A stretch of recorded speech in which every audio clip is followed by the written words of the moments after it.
you stumble into a hallway and there's someone looking at you, and it's okay to make the request. Is it possible to hide? It's like, well, no, they've already seen you.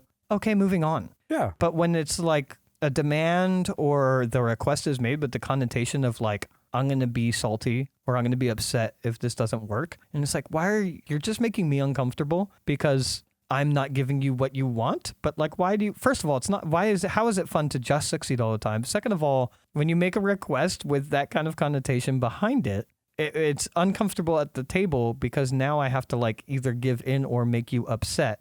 Yeah. But realistically, neither of those options should be real because it's a game. Like, just have fun. Eat the fumble, move on. Now you get a cool little combat that you have to do. It's not that serious. It's not that serious. Also, it's like, this could be part of the epic story that is your character, is that like you have a moment of weakness and you have moments where things don't work out the best way that you wanted to, and that's fine.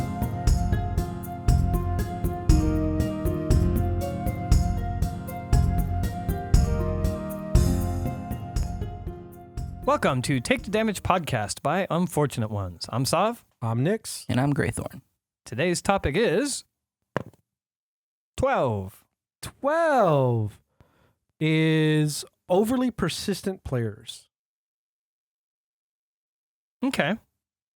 Yeah, I mean, I deal with that relatively frequently. I don't want to say all my games. I don't want to but relatively frequently. Yeah. I imagine, Gray, you've probably had. I got a guy. I got a guy. I feel like there's been plenty of stories. I got a guy. That have been hinted at. You ever throw your players into what looks like a meat grinder and one guy's like, hold on. We could win this. Completely outnumbered. Looks like the 300 movie, but he's not Leonidas. No, he is not. It's just like I do intentionally when I put something overpowered in my world. I try to make it very clear to my players. And then like occasionally you'll have someone be like, we'll just kill him. And it's like, oh, you'll just. Is that what you'll do? You'll just? Okay. Sure. You come face to face with a trap door. It leads into a sphere of annihilation, but you know that underneath is the exact way you want to go. You shouldn't go down there. That will kill you. I could do it. Yeah, I could do it. Fucking, I guess go for it. My problem with that is when like, I know you don't really deal with this in the same way that I do. Essentially, you play at a home table. Essentially, more or less. At this point, you are relatively friends with the people that you play with, and it's not a paid game, and blah blah blah. I have a lot harder time, oftentimes, killing players. So, like for me, it's like it'll be disruptive if I kill you, but also you're giving me no options. Yeah.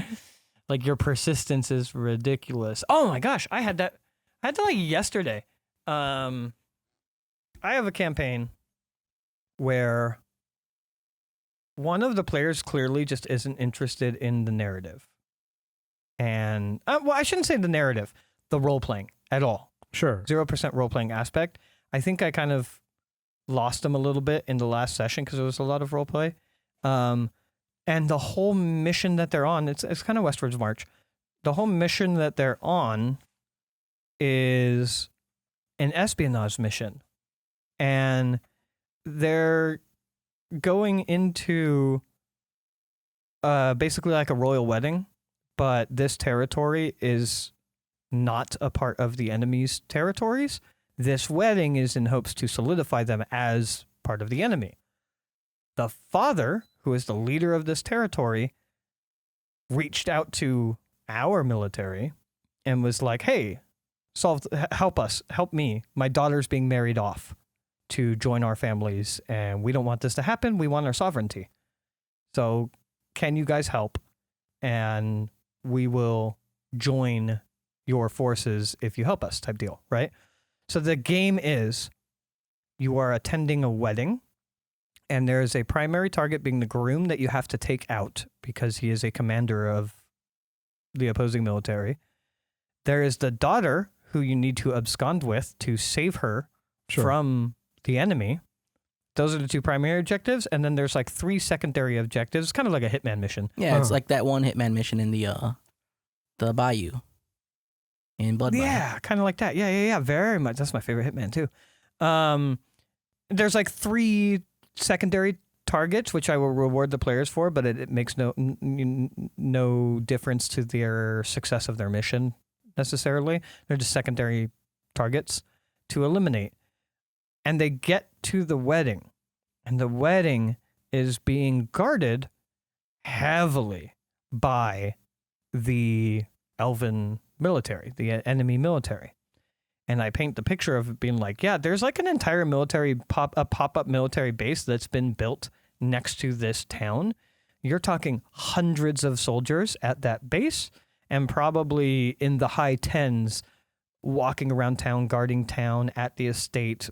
They are, because this is a military wedding, they are, or joining families for military purposes in a military wedding, being a high commander, being the groom.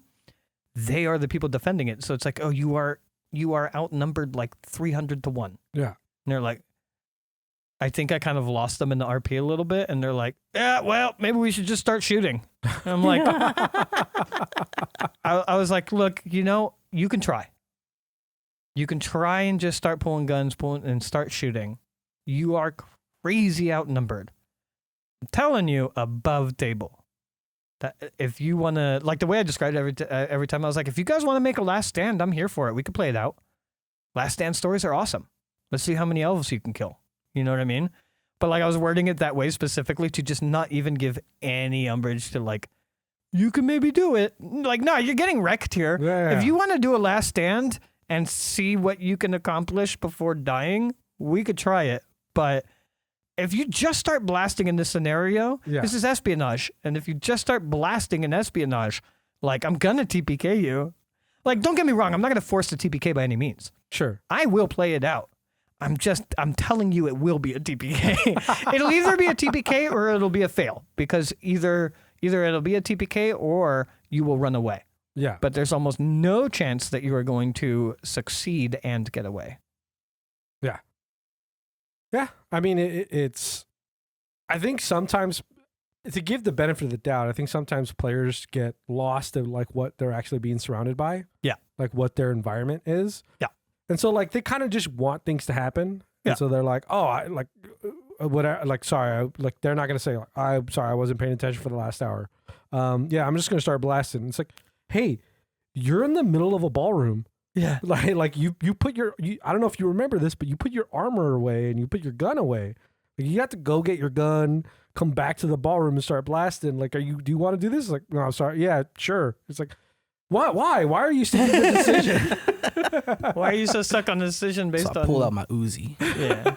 Oh my God. I had an instance of, I pull out my SMG is one of my favorite game quotes. I actually, very good friend that did it. By the way, that I don't have a problem with that player. It was just an instance of like just being persistent about wanting this to be like a combat scenario. Yeah. Which, I mean, hey, as a DM on my end, I know moving forward, like, okay, I should probably write. It's Westward March. I should probably write missions that are more actiony for that table, because I might not even be able to get through the RP, so why bother? Yeah, one of your players is itching for action to happen. Yeah, so which like, is totally fine. Why don't you put it like the next mission? Yeah. The next set of missions, if you do like an options list for them. Yeah. They're a little bit more action oriented. There's a little bit more like, I mean, to be fair, I gave them 2 options. They chose this mission, but that's neither here nor there.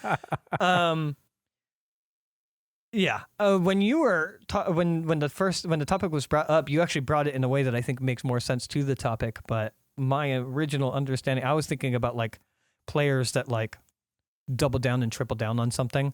Like I've had instances of like a player being like, okay, I'm gonna, like, things are exploding in this area. Okay, I'm gonna try to run through the area on my horse.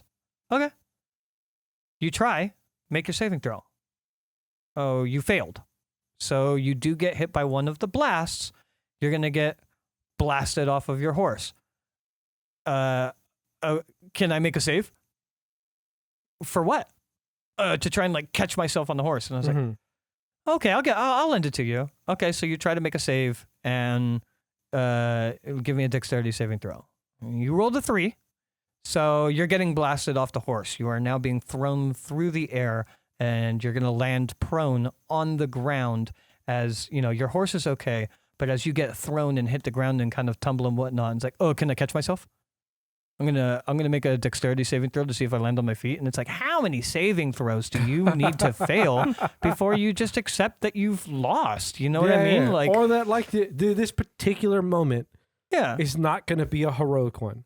It's gonna be a fumble. And like, it's okay to fumble every now and then, but like just continuing to go and like, or like failing a saving or failing to get into a box. Like, and don't get me wrong. I think for players, for somebody who's playing the game, I get the like, not even begging, but I get the like asking the DM, hey, could you give me an out here? Like, I get it. Where like something bad is happening or something you don't necessarily want to happen. Go like, hey man, can I try to roll out of this situation? Could you give me a roll? It depends though. If this is the first thing that's happened in the combat and have already given you 1 or even 2 saves on something and you're at full health because it's the beginning of the combat, fucking eat the loss, man. No, I get but it. I do I'm get, just saying, I get it to a degree when it's like, hey DM, full disclosure, I have 1 HP left.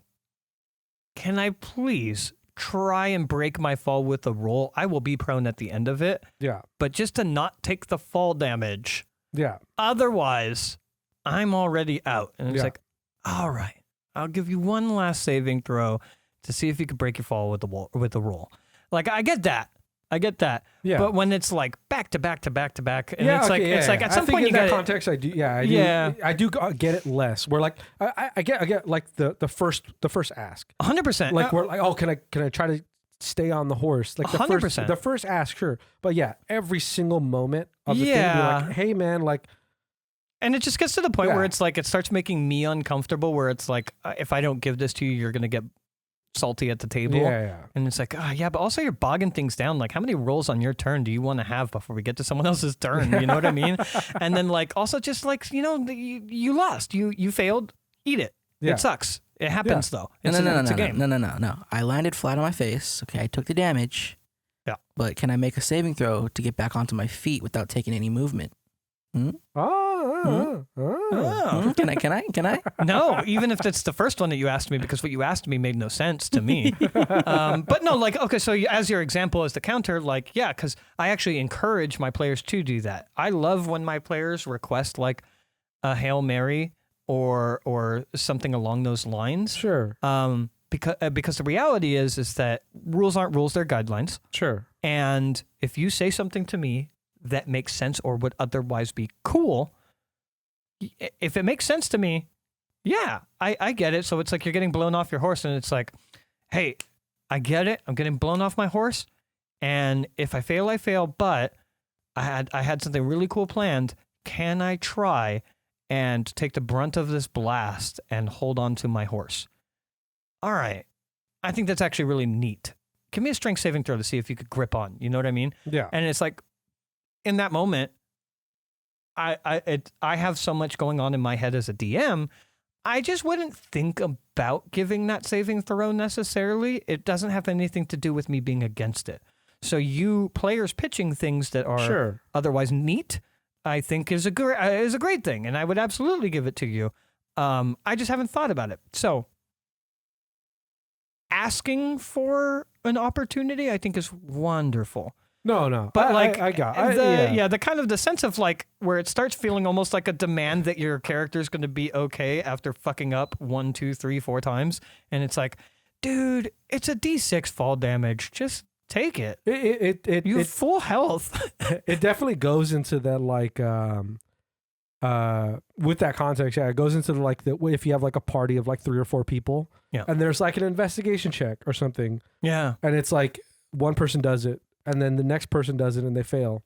Yeah. And then like every single person in the party wants like, hey dude, like sometimes not everyone gets to do this thing, whatever it is. Like sometimes, yeah. Sometimes like I have to do like a time penalty. I have to do something because it just doesn't make sense that all of you are just back to back to back doing this thing. Maybe not investigation. You're all trying to check pick is not the lock at the same time. Yeah. Maybe investigation check was the wrong example, but something like that, where like every single member of the party is trying to get their turn at doing this thing, and it's like I don't know, persuading a barkeep to give, or a shop owner to give you a discount.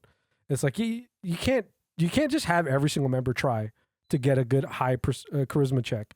Yeah, because it's you're changing the circumstances. And also in my head, I was like, well, you could do that, but just keep raising the DC. Yeah. Right. And then I was like, well, yeah, but also at that point, you're just fishing for crits too, right?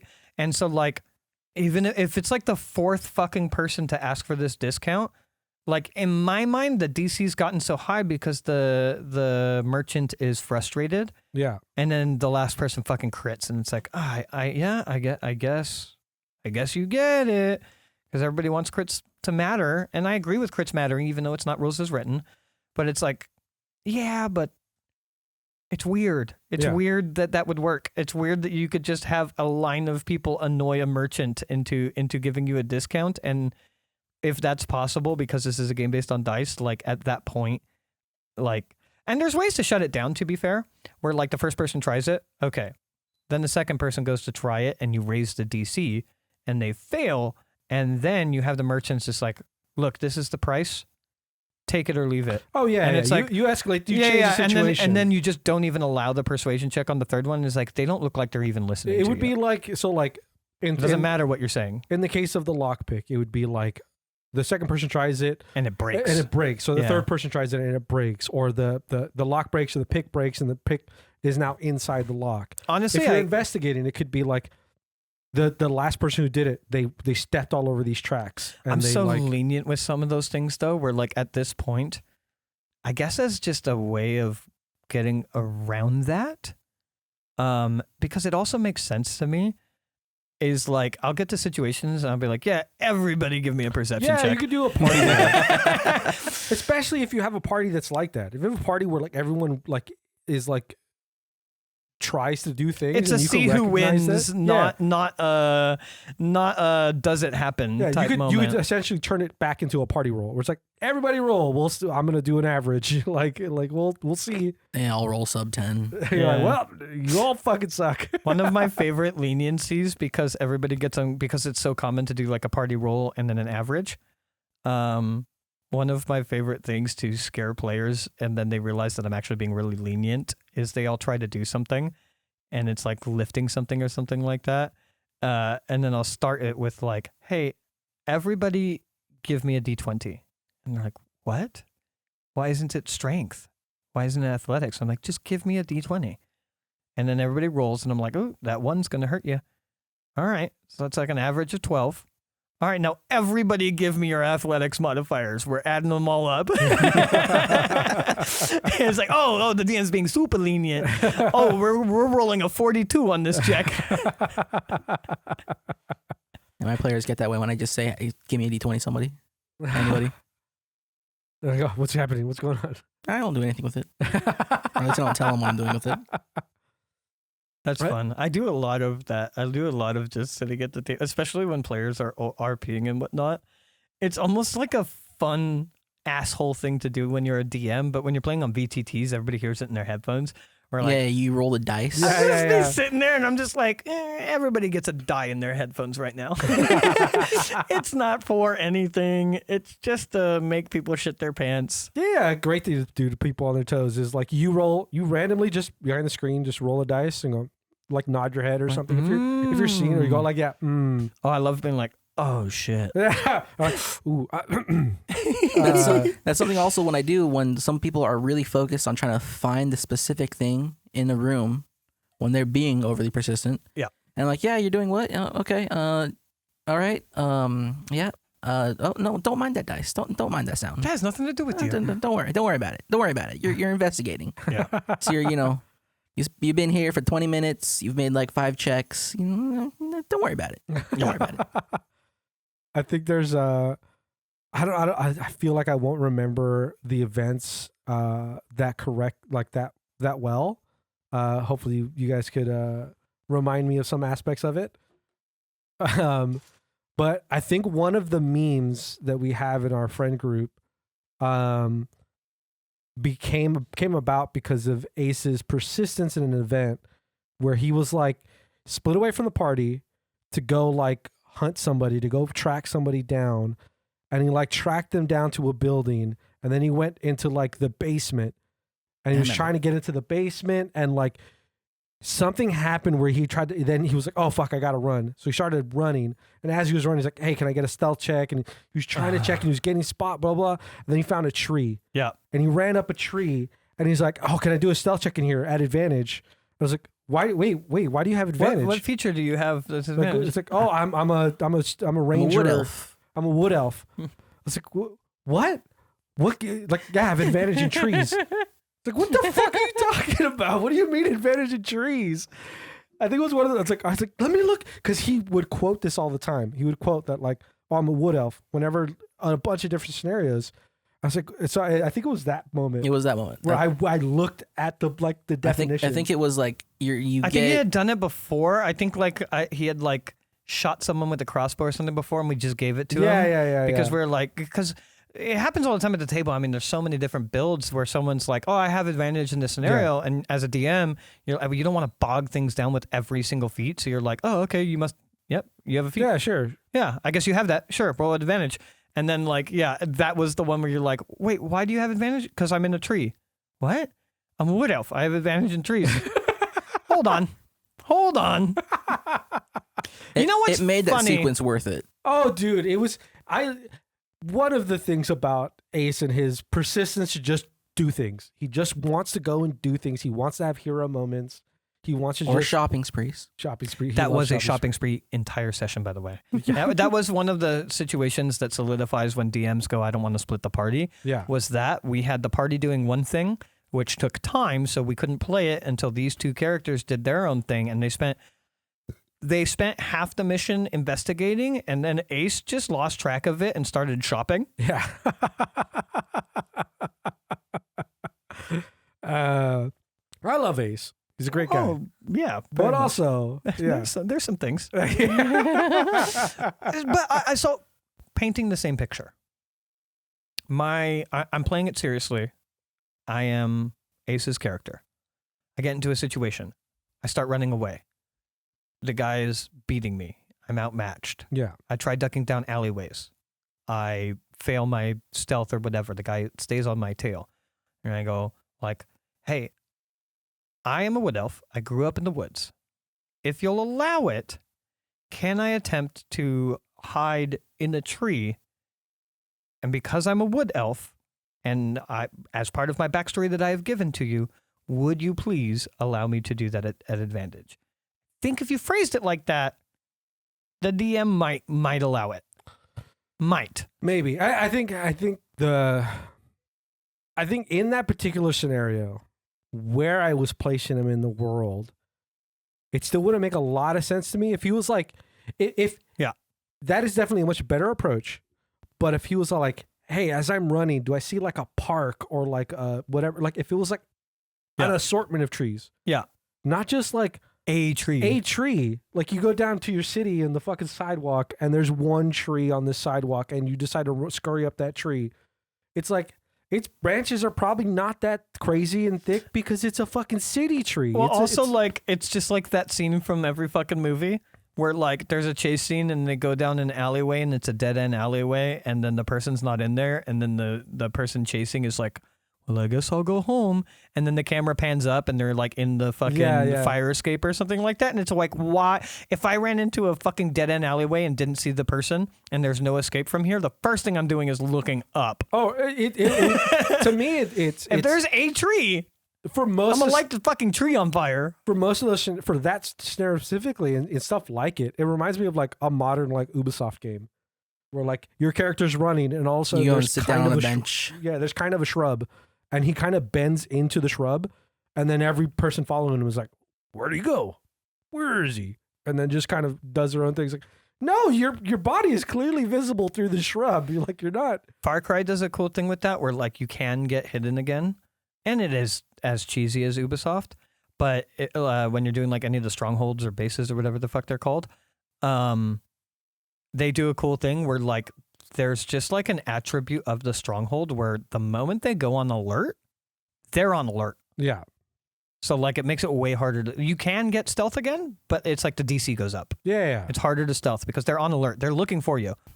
Yeah, but also to rewind it back again, a little bit more nuance, a little bit more like in terms of like their goals and where they're trying to hide. But yes, if the question became also if it wasn't the character also again like you said splitting the party, dragging an event into their own thing for like 30 minutes or an hour, where they're just kind of taking control of the table and kind of like making their thing happen. Yeah.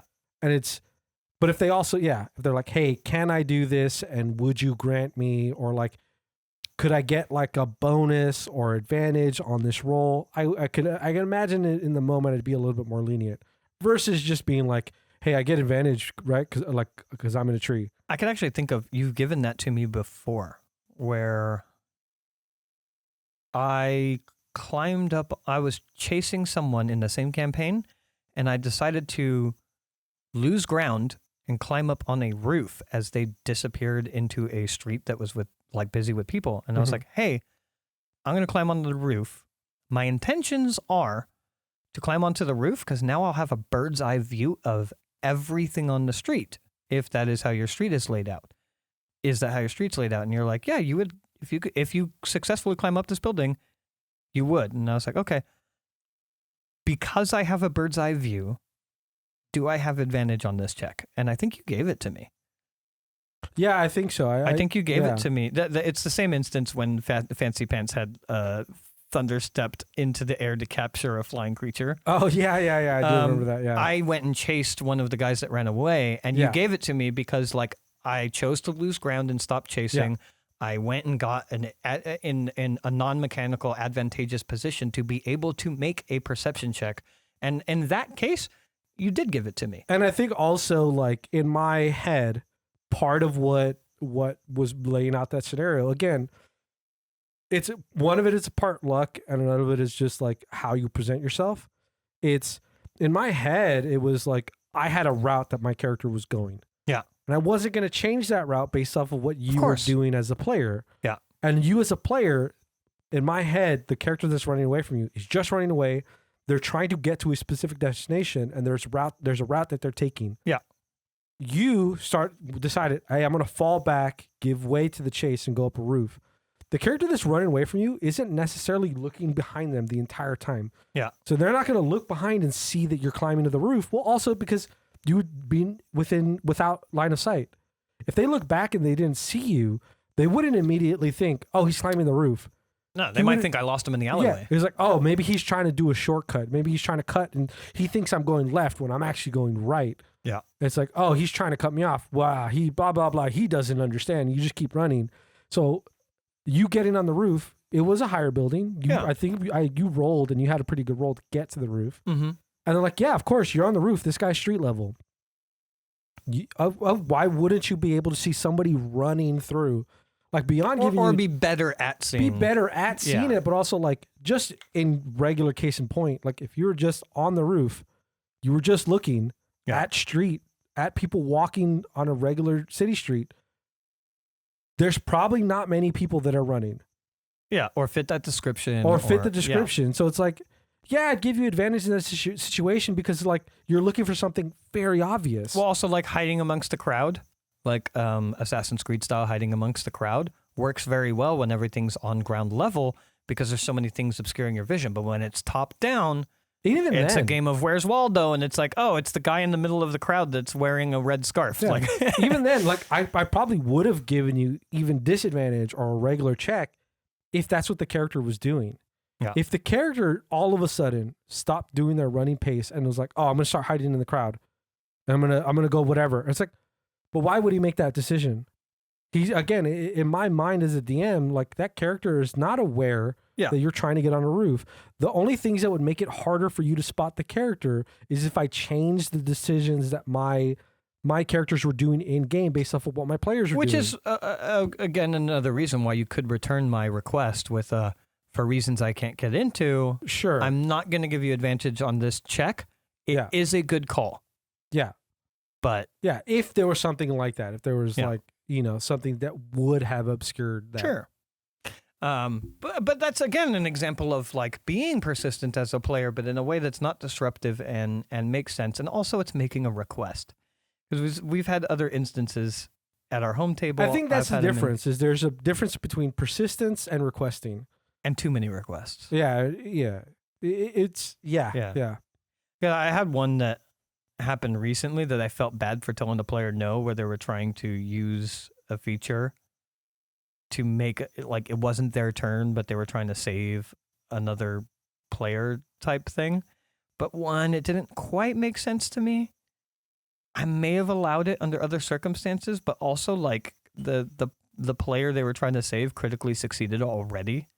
And it's like, I'm going to let them have the win off their crit success Mm-hmm. instead of allowing you to do the rule of cool thing. Oh, sure, yeah. But like it was a good request. Like it was a reasonable enough request. Like, can I try sure. this? Yeah, but also like if in that scenario where like but you're trying to get the moment. Like Yeah. I get that you're requesting, I get that you're doing it politely. Yeah. And you're not like let's say it's the first time you've done it in this combat where you're not it's not like you're trying to recover from a fumble or you're trying to like, oh, I didn't hit. Let me try. Hey, could I roll to see if I can throw my back foot to get some damage? It's like you're not doing anything crazy like that. But like you are also like maybe out of turn, and you're also asking to like take the finishing blow. Like it's a little weird. Yeah. Well, it was like a. Yeah, I don't think that was the intent, but Sure. if I allowed it, it's why I didn't allow it. Is Yeah. it would have done that because the character already critically succeeded. So it's like you don't need to. Yeah. And also, I knew that they were the next in initiative, and it was going to be the finishing kill. So it's like you're going to get a moment anyway. It's all good. Nothing else can happen. Like, there's no way you can fail your next move. Yeah. So, yeah, like, you're going to be taking us home anyway. yeah. But it was a good request, in general. But yeah, too many requests, I think, is my biggest gripe with over persistency. And then back to Gray's point of like the I'm sure I can do it, and it's like, yeah, but there's no evidence. Yeah, but you know what I'm really persistent about? Yeah, Cutting people off in their conversations to do a loot table. it's important. It's important stuff. It is probably the most important thing that I do, which is why I'm playing the music now. Here we go. Come on, everybody. And the dice is Let's get hyped. Let's go. go and roll Yeah. There's no more dice. on the loot table. Let's go and see Let's who do it, our everybody. sponsors Good. will be. Come on. Let's go. Let's go roll on the loot table. I like that song too much. As soon as you showed it to me, I was like, It's like I love it. the combination of a hype man and someone just so Exhausted. just like disinterested in what they're doing. Yeah. All right. Our sponsor for today is a locked phone. Scroll Space. Gotta be careful with my motions. Don't want to break anyone when I sit up, right? Don't want to make any quotable quotes too early. Yeah, you can't do that. All right. Can't do that now. The streets are bustling, the birds are chirping, the rats are ratting, and the kobolds are doing whatever it is kobolds do when you're not looking.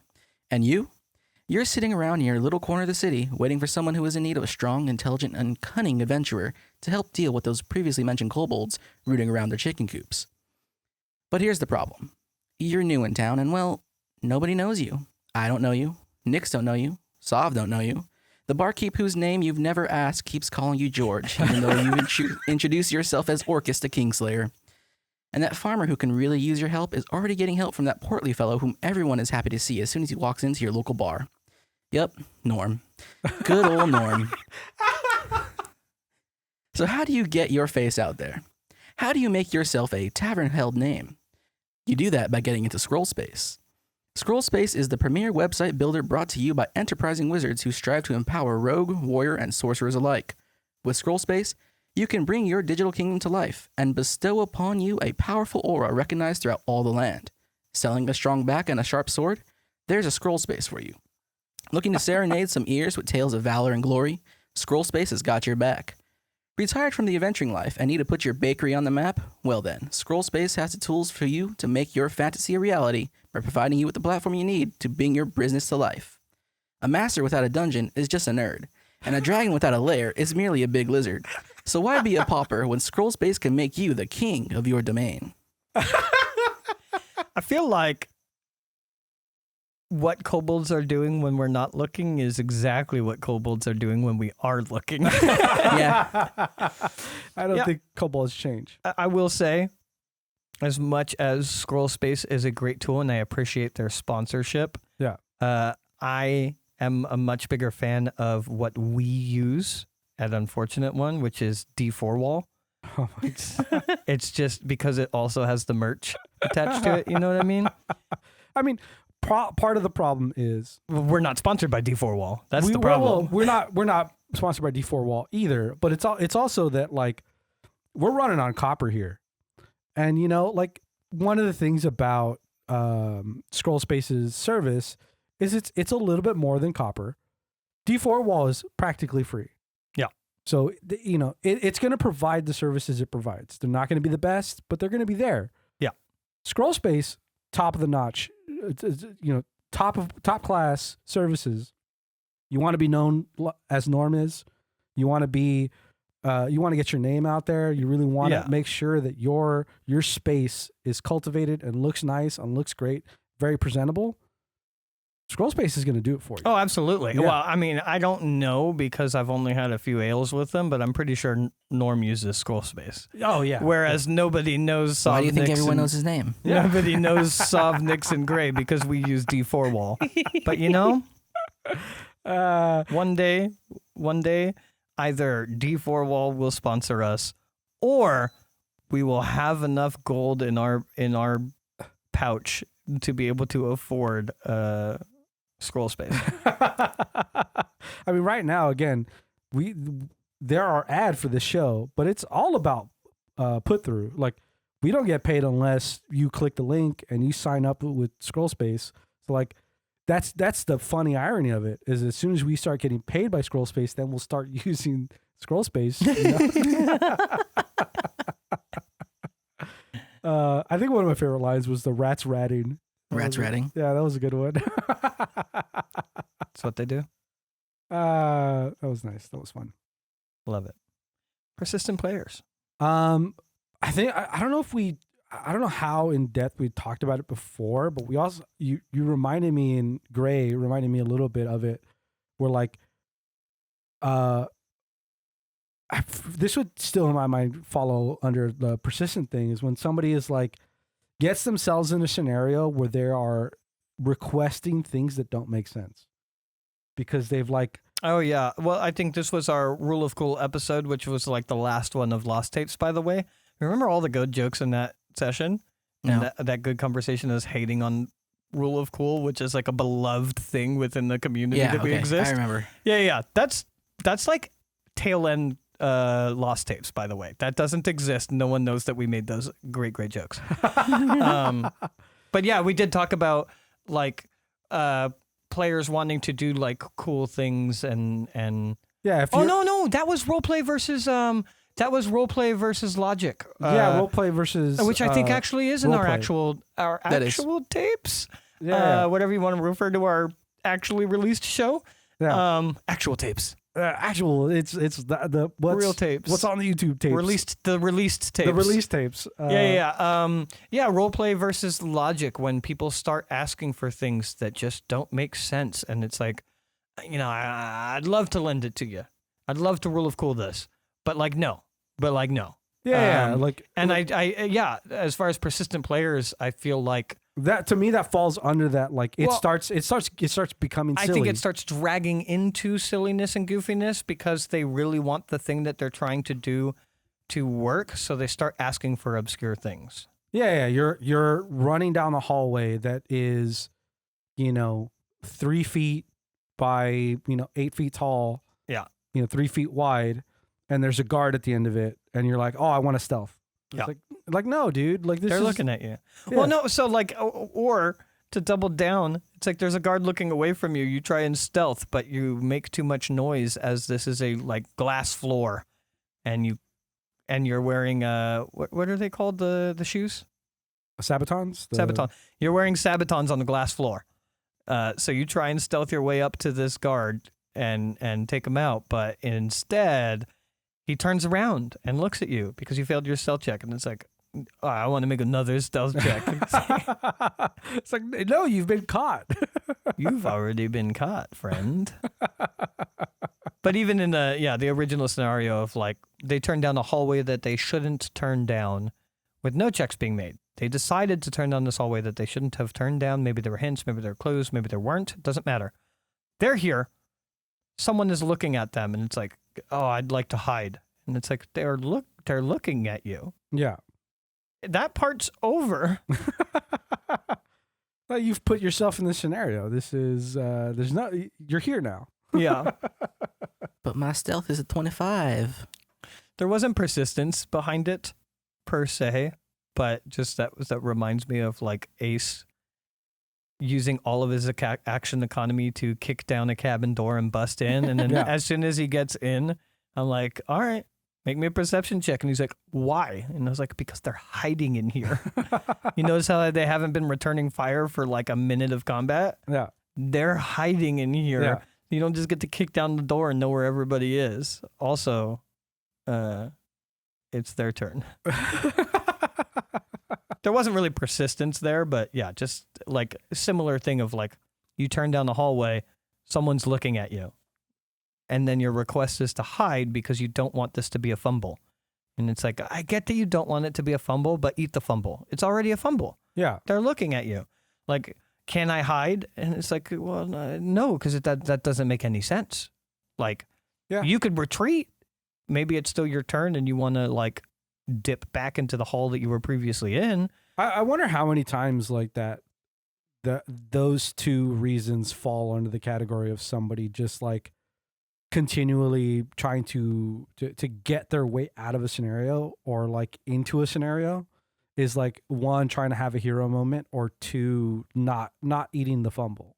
I think it's more not eating the fumble, which is I think the part that bothers me is that like you're willing to lose the logic of the world in order to not eat a fumble. And I get it to a degree. I absolutely get making the request. The problem that I run into is when the request is made. Well, first of all, when the request isn't made, when it's just I hide. And Yeah. it's like, don't you think maybe you should ask if it's even possible? You know what I mean? Yeah, And then, demand versus a request. yeah, demand versus request. And then also like when the request is made, but the connotation of is like, I'm going to be bummed out if it doesn't work. Sure. And it's like, I feel like I run very serious games. Yeah.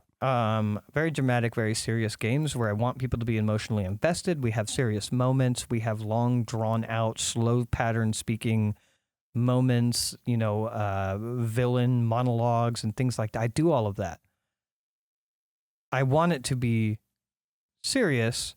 And I understand like the care that people have for their characters, but even in my serious games, I feel like there needs to be an understanding that it's like, dude, it's I know it's not a video game, but it's something that we commonly say at our table is like, it's a fucking video game. Yeah. Get over it. Like, eat the fumble. It's fine. Yeah. Like, in a situation like that where it's like you stumble into a hallway and there's someone looking at you and it's okay to make the request.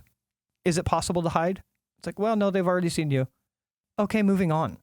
Yeah. Like, but when it's like a demand or the request is made with the connotation of like, I'm going to be salty if this doesn't work, or I'm going to be upset if this doesn't work.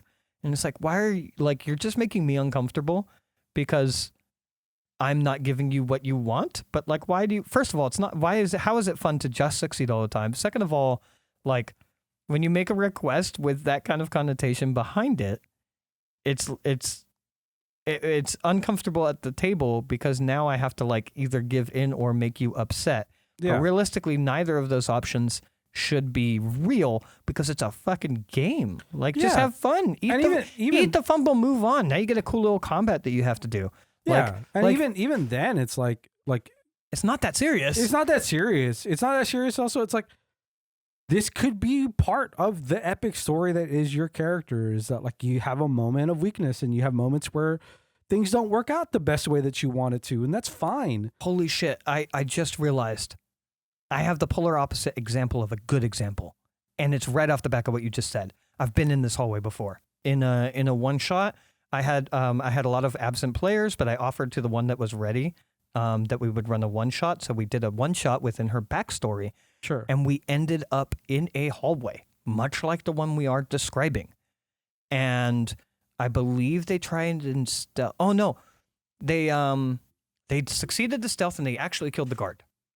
And then they were checking the doors, and there was one door that was just the answer, but I didn't explain it that way. I just told them what doors there are, and they ended up checking a door, picking the lock, and then opening the door, and it was full of bad guys. And it turned into a really, because this was a monk, which added into it. It's why I wrote it, to be honest. Yeah. It added into it so great. If you've ever seen, I believe, the second episode of the original Daredevil series, Mhm. the like Netflix one, Yeah. the fucking hallway combat scene in the second episode of Daredevil, Sure. where they're just like exhaustively hand to hand fighting until like the main character Daredevil was exhausted and they're like having to take breathers in the middle of the fight. It turned into that Yeah. on accident, where they fumbled and the fumble rolled into her absolutely using monk abilities to just beat the fuck Oh yeah. out of like 10 different bad guys in a tiny confined space where it became difficult to reign because there are bodies on the floor. It was epic. And it's Yeah. like, that's what can happen if you just roll with the fumbles, is it can make really Yeah, if you cool roll with the moments. punches, if something doesn't happen the best way, you just accept that Yeah. small defeat because you're Especially when it's a small defeat. because it's part of the story you're telling. It is a collective narrative. It isn't just a story you're telling as a player. Yeah. It isn't just like you telling this epic tale of your character always succeeding all the time at everything they do. It isn't that. It's a collective story where, like, me as a DM, I'm trying to give you a framework of setting you in the expectation of the world that you're playing in. Yeah. Regardless, however my world takes place, is my world super serious? Is everything very realistic? Is some things are a little silly? Whatever it is, it's that bouncing back and forth, and it doesn't always have to be this like grand. Every moment is this like epic. Oh my god, Actually, can't believe he did that. We got fucking two epic things out of that, because I just remembered the good fucking hallway door was the big boss fight. So she got the really cool fight scene in the hallway, but then had limited resources going into the big fight. Uh-huh. And that was a really hard pressed fight that she almost lost, but ended up winning. And like, it just made for two Yeah. awesome combats and fight and like Yeah. epic hero moments and whatnot. And it's because she rolled with the punches and she accepted her fumble. Yeah. So like, accept your fumbles. It's fine. Like, Yeah, it's again, even if the worst case happens, if it's like like an avalanche scenario where just everything just goes wrong, your character's in quicksand, one thing happened, like Yeah. that still is like kind of like you said, like it still is a last stand scenario potentially. Like it is like that's still a great moment. It's still a great story to tell. yeah, that's the thing I was saying about the last stand thing when I was joking with the players was like, hey, that's an epic moment. I'm down to roll the last stand. One of my favorite video games is The Fall of Reach, and the advertisement campaign was, you know how it ends. Yeah. You lose. Yeah. That's the game. Even like Red Dead, the end of Well, no, I wouldn't spoil the end of Red Dead for everybody. what, Red Dead 2? I don't know where you were going. I wouldn't. This nearly 20-year-old game. I'm sorry. Yeah. Yeah, I was fair where enough. you have that I thought you were last- going to do Red Dead 2. Isn't that That's the game's too old to spoil. yeah, But it's one of the best stories ever. Don't ruin it for people. Okay. All right. For your sensibilities. Hey. Here's what you do in those scenarios. I just remembered. We're new to podcasting. You go like this. Spoiler alert for anybody that hasn't played Red Dead or Red Dead 2. Go ahead. Tell your Where tale. Marcin has like the last stand at the end of the game. Yeah. It's fucking sick. Yeah, it's great. You you're gonna die. You have so many. In the moment, try. you know you're gonna die. Yeah. But you try still. Yeah, you try your hardest. You try your hardest to pop. You know, as in the many heads moment as where it's possible. like, how many heads can I pop Yeah. before the fucking timer runs out? Yeah. It's fucking sick, dude. Yeah. Also, yeah, it's a 20-year-old game. Is Red Dead 2 20 years old? No, Red Dead 2 is like pretty- 7 years old? Yeah, 8 years so- old? Okay. And the Something first like that. one's like 17. I literally know okay. someone that's playing through it for the first time right now because it's a big undertaking that like people Sure. don't jump on it right away necessarily. It's fine to spoil things. I get it. Hey guys, did you know that Darth Vader is Luke's father? Oh God, how dare you say that? It's not his father because real fathers are there. There's a joke here, but I mean, I will say to not just shit all over it. I would like to talk about as minimalistically as we can, probably benefits of persistent players. Because we always come at all of these. We're such grumpy individuals. We always come at all of these topics about like, how do I shit talk the game? How do I shit talk the mechanic? players are the worst part of the game. Rules are the worst part of the game. But yeah, like we have had moments of persistence that have led to good things. And like we're saying, the situation of like someone asking for something, especially when it's going to be cool, and lending it to them because it's Sure. cool. Like that's a good moment for persistence. And I don't want to. I don't want to come off like we're telling everybody like being persistent is an inherently bad trait. It's just like how you go about it. Yeah, I think in the context of like the title of overly persistent players, or like what we came up with the topic. Oh, is it name. overly? It is overly persistent. Fuck saying anything good then. I'm back in, baby. Because again, like I forgot about the word overly. Persistent players, not a bad thing. Yeah, because we talked about it. Where Yeah. like a lot of the scenarios, especially at least coming from the DM side, if your player is just not demanding about the thing that they're talking about, you can be persistent. You can want a better thing. Like maybe you don't want. Maybe like you want the best outcome. Best outcome is not happening, but you want a better outcome. There's no reason why you shouldn't fight for that, or you shouldn't want that. Like what I said earlier, it's like requesting it. Just how you request it, how you want it. Like there's ways to go about it to make it, work. But that's not talking about someone who's overly persistent. With the word overly attached to it. I'm sure Gray has experienced this. I don't know how much you would have, Nix, but you know where I find a lot of overly persistent players? Character creation.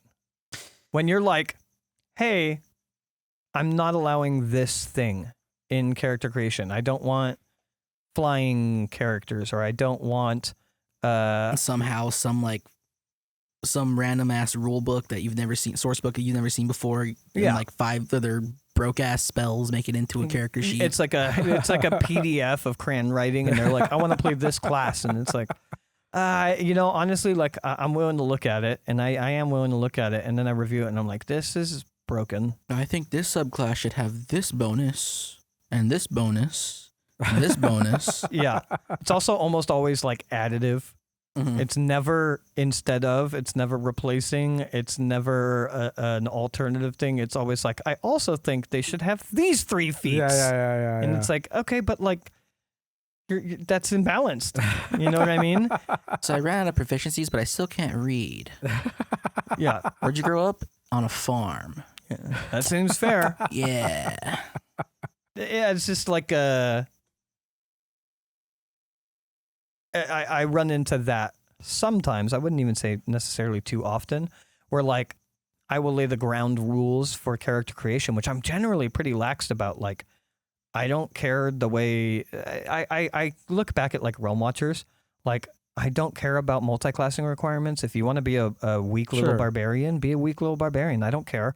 If you want to do point buy or standard array, or you want to roll high variance on your on your ability scores, I don't care. Yeah. The rules that I have are generally pretty laxed, but like I will sometimes run across where it's like of the like 88 species or races in D&D 5e that exist, and I own most of the source books, and I'll be like, oh, this one doesn't make sense in my world, and mechanically I think it's imbalanced. So that one species is banned in our character creation. Yeah. And then I'll get people who are like, but why? But you as a DM, it's your responsibility to just write around it. Like, oh, but what if I want to be that character? Or what if I want to do those things? Blah, blah, blah. And it's like, but yes. I exist on a platform where there are hundreds and hundreds and hundreds of DMs. If my one very, very, very light restriction bums you out that much, I'm not the DM for you. Yeah, like the player that insists that you have to make the arms race against them. It's so strange to me. Like, I understand. So this would be like a balance versus logic thing. I understand the love for flying races. Yeah. Genuinely, I really do. I don't think there's even one that I dislike. I think they're all really cool. I don't think that inherently the race itself is imbalanced. I think the lore for it is rad. I just think that there's like 30% of combat encounters that can easily be skirted by or taken out or whatever. And it's just not a corner I want to put myself in, where it's like every enemy I have needs to have some type of ranged attack or the ability to fly or the ability to whatever, teleport or whatever. All of the different ways that you need to cultivate around the fact that you have a flying character. I don't like the corner that puts me in as a writer. So while I think they're really cool and I don't have a problem with them in terms of lore or flavor or any of those things, and it makes sense that they can fly, like a bird person can fly, sure. Ara Cochran, it makes perfect sense. Yeah. To me, it puts me in a weird corner as a writer. So I don't allow flying races, at least in more serious campaigns. Sure. One shots, mini campaigns, I don't care. Yeah. But my longer form, more serious campaigns, I don't allow it. And I get that explanation where I'm like, it just doesn't work for me as a DM. It puts me in a box. It's not the kind of storytelling that I want to tell. I get why everybody likes it, but I rather that not be a part of the game. So I am restricting away from flying races. Mm-hmm. Not flying in general. If you have spells, cool. If you have innate abilities as a class, cool. Something that is a limited resource in some capacity. Sorcerers can fly. I get it. It's fine. Yeah. But as a species that just has an innate flying speed, to me, I don't enjoy that. So then I express that. And 9 times out of 10, people are like, okay. And then sometimes I'll get players that are like, well, now that you mention it, I don't understand why. And now I want to play an Ara Cochran. And it's like, oh, well then I guess find a different DM. Like this isn't like there's 88 races and I just blocked out 5 of them. There's 84 more races 83 more races that you could pick from. Why does it have to be one of those? It's like taking the candy away from a kid or something. It's like you were never gonna pick this up. You showed no interest, but as soon as I took it away from you, you were like, well, now I want it. Now I want that one. And you're like, why, man? Yeah, like you already. At least I imagine most players, you already have a character in your head as you're walking into a table. Like you already have an idea of what you're gonna go for. Yeah. Like I bet you 90% of the time. And I ask that. And like if people bring that up, like that they have a character that they wanted to bring into this specific story or whatever, and I'm like, well, I'm willing to work on you on that, but I asked that question. Yeah. So I know that like at least in this case scenario, either I know for a fact that that's not what you were thinking, or you came in telling me you're not thinking anything. So like, why is this such a big deal? It's like, it's less than 10% of the vast amount of things that exist. Why is that restriction such a... Yeah. It does make... Player creation is where I get a lot of overly persistent characters. And then they won't be happy once they find out that flying is banned in the entire country. And there are swarms of guards who just go around casting hold person Oh my god. on people who are flying and then watch them hit the ground lethally. I think technically, I'm not sure if it's a player rule, but I think when a flying creature hits half HP, they can't fly anymore. I don't remember. And then any knockdown not mechanic heard also causes them that. to follow the sky. Correct. That one I have heard. I would allow for a homebrew like dexterity check in order to be able to catch yourself to be able to fly again. But then also, I like the variance of the homebrew rule where flying is concentration. Yeah. That to me is, I think concentration as it is written on spells, in the fact that you can only concentrate on one spell, to me, that's my big hiccup with it.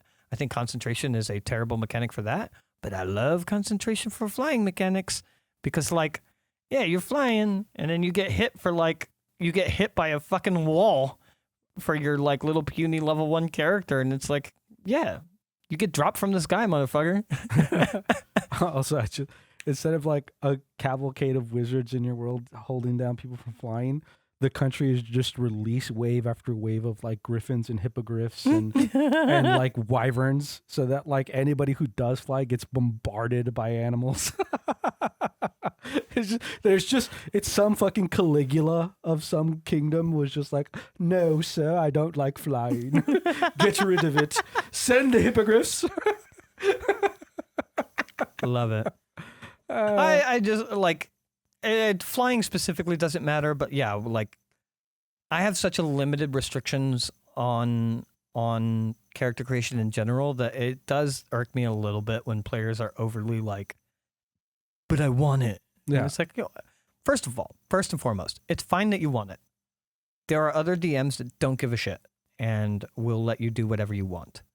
Again, there's nothing wrong with the request. Absolutely, there's nothing wrong with the request, and there's nothing wrong with being persistent on the request in terms of knowing your own wants and needs as you enter, especially in a paid scenario, you enter a game. Yeah. And it's like, hey, I want to play an Owlin, and I want to fly. Does that make sense in your campaign? Well, not really. Okay. Well, then I'm not sure this is going to work out because I'm really interested in playing this character, and it doesn't work in your game. Have a nice day. Yeah. You know what I mean? Like it's like when you're in the scenario of you are literally out there fishing amongst hundreds of DMs to try and find a game that works for you.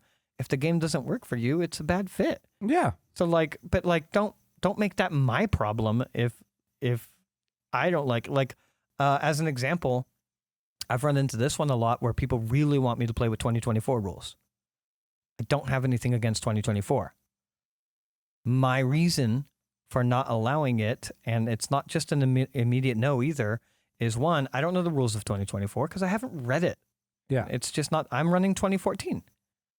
And two, 2024, I don't care what they say, is essentially its own edition because it is balanced up significantly. In my opinion, significantly. Now, for some of the races, like Sorcerer, sorcerers are so squishy and weak and fucking ill-powered that the 2024 sorcerers fit in with 2014 classes perfectly well. And I know that because my rule is 2024, I treat the same way I treat any other edition that is not the one I am playing, as I do treat it with third party, which is I will review it. If it fits, I will approve it. If it doesn't fit, I will either offer tweaks to it or I will reject it. Sure. Which is, to me, it seems pretty reasonable. But I get players that are like not only insistent that like they want to play 2024, which is fine, but that like I have to allow it. Yeah. And it's like, but why? It's a different edition of the game. Yeah. Why would I just allow that? Also, you're the DM. You're like, if like you said before, it's like, hey, I'm playing by these rule sets and I'm playing by this system. You choose whether or not you want to engage with the campaign with me. I'm saying I don't want to allow this particular thing. Yeah. And like, I'm sorry. Like, I'm sorry that it's not going to work out and that you won't be able to use these rules. But this is just my familiarity and my comfort level. This is where I can build appropriate fights and where I can build appropriate scenarios with. Yeah. because I've run the game. And like, yeah, you don't have to stick around. If you want to play 2024 And that rules, doesn't have to be a bad thing either. Like, no, it doesn't have to be a bad it thing. is You can come back. perfectly fine that you want to play this homebrew class. Yeah. It's perfectly fine. I get it. I get the love for it. I make homebrew classes all the time. But in my game, it doesn't make sense. For whatever reason, I decided it doesn't make sense. So, like, that should be enough. Of course. Yeah, I get a lot of the, I don't want to say a lot, but I get enough of that, like, over persistence in character creation. Yeah. Where it's like, it's a game. Like, there are like 12 other classes to choose from. There are like 85 other races that you could be. I think you probably get it a lot more, or you get a significant amount of it because, again, you have the particular restrictions that you do run with. Yeah. I think it's because you don't allow flying races, which I understand. It makes building certain scenarios a lot harder to build around. Yeah. And also the 2020 or the 2014 rules. It is just a familiarity thing. It is just a familiarity thing, and also a not liking of the power scale of like. Well, it's not. I don't even dislike it. It's just if I were to run 2024, the power scale's fine. It's You just have I'm to- not running 2024. Yeah, you have to build appropriately to it. Yeah. Yeah. Yeah. You got anything, Gray? Anything you want to contribute? When your DM tells you that this is an impossible fight and you're going to lose if you do it, just trust them. Especially if they're me.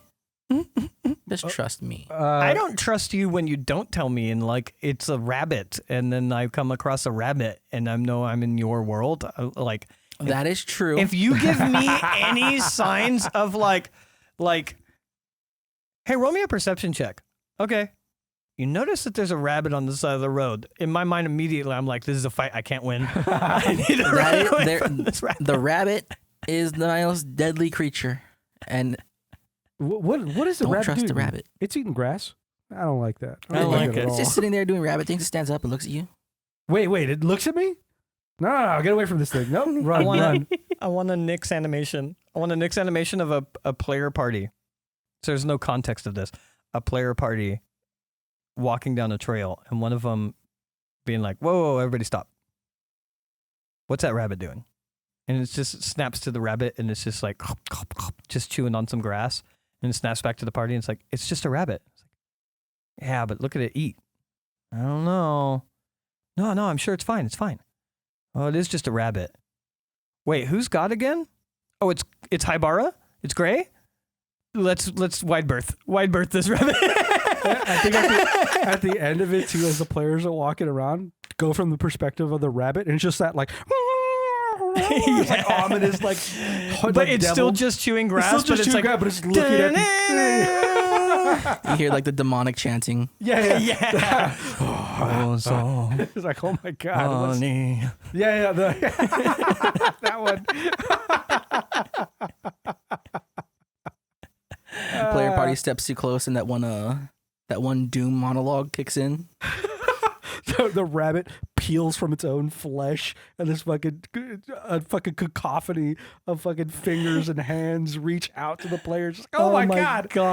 I have a goofy campaign, and I want to do that now. Where if they ever travel again and they're on a trail, have them make me a perception check, and then like there's a rabbit, but every time to try and capture that cutscene of the camera, every time I put it over to the rabbit, start playing doom music, where it's like travel music, like dun dun dun dun dun dun dun dun, and then it's like, oh, can you guys make me a perception check? Cool, Nyx, you rolled a 19.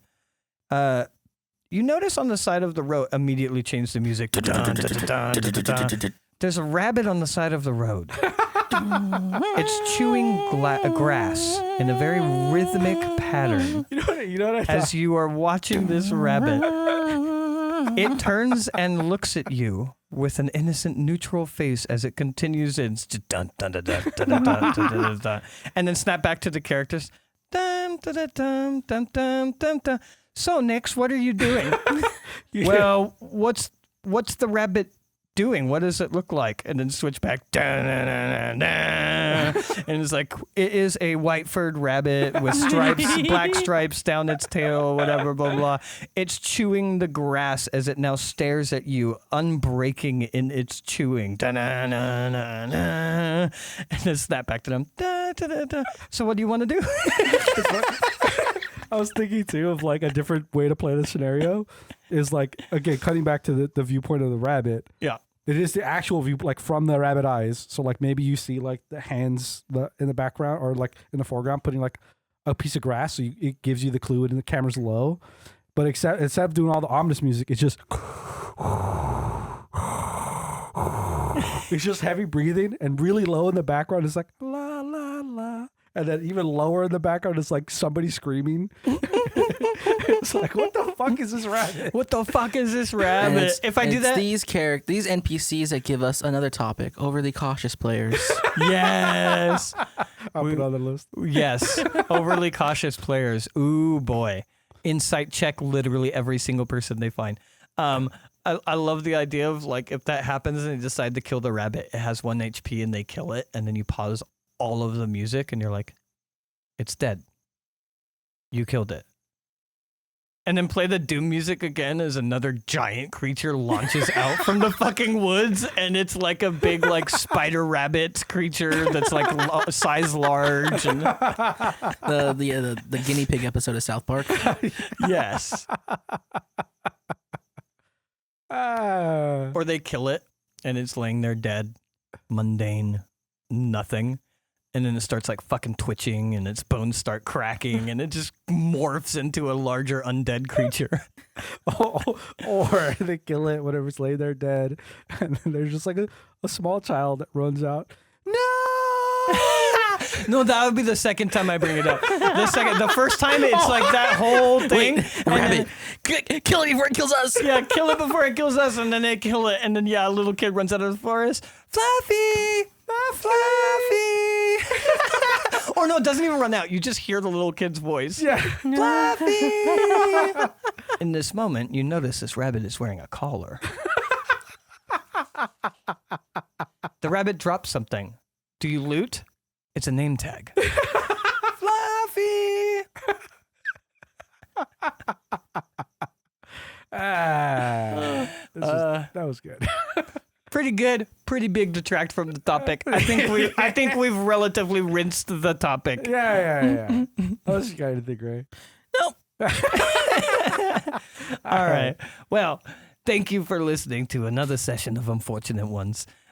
Take the Damage podcast. My name is Sav. I run games professionally over on startplaying.games. You can find my links in the description. Feel free to drop by. If you like any of the games that I have listed on the website, you're more than welcome to join any of those. If there's nothing that catches your fancy, then you're more than welcome to reach out and see if we can run something that does. I do take custom requests. Also, if you don't like flying creatures, don't even bother. Or if you Don't if you do even like flying creatures, bother. sorry, don't even bother. Don't even put any requests. Anything that's tagged as having any version of serious tones, yes. I am Nix, and I have my YouTube link in the description. And eventually, hopefully, animations will exist there. There's a couple, and there's some Timberborn videos if you want to go watch those. But yeah. And he exclusively runs flying creature campaigns. I exclusively run nothing with flying creatures. It's all flying creatures. Even mundane creatures that don't fly, I give wings to them. Mm-hmm. You won't find his link in the description to startplaying.games. No, not at all. If you want to not go over there and run a flying game. I'm Greythorn. I should stream every week or so, but I got to figure out when my new games are going to be scheduled. If you want to see the Scourge of the Earth, known as the Rabbit, you can't find that on my channel because I didn't record back then.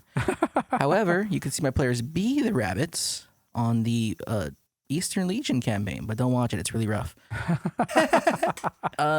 Yeah, links are in the description. Yada, yada, yada. Yeah. Please like, subscribe, hit bells, become Patreon or website members for more exclusive content, being our post show. Which is a more free-form TTRPG-related conversation, not topic-based. and sometimes just us loosely talking as friends. Yeah. Also, let's try to hit that goal of 100 subscribers. Let's go. Or 15, 16. We're at 16 now. 16? Yeah, we're at 16 now. 17 subscribers. If 17 you are listening and subscribers. you are the 17th subscriber, we will not give you a shout out. Please be our 17th subscriber. We should shout out our subscribers at some point, Maybe. but not today. All right. Thank you for listening.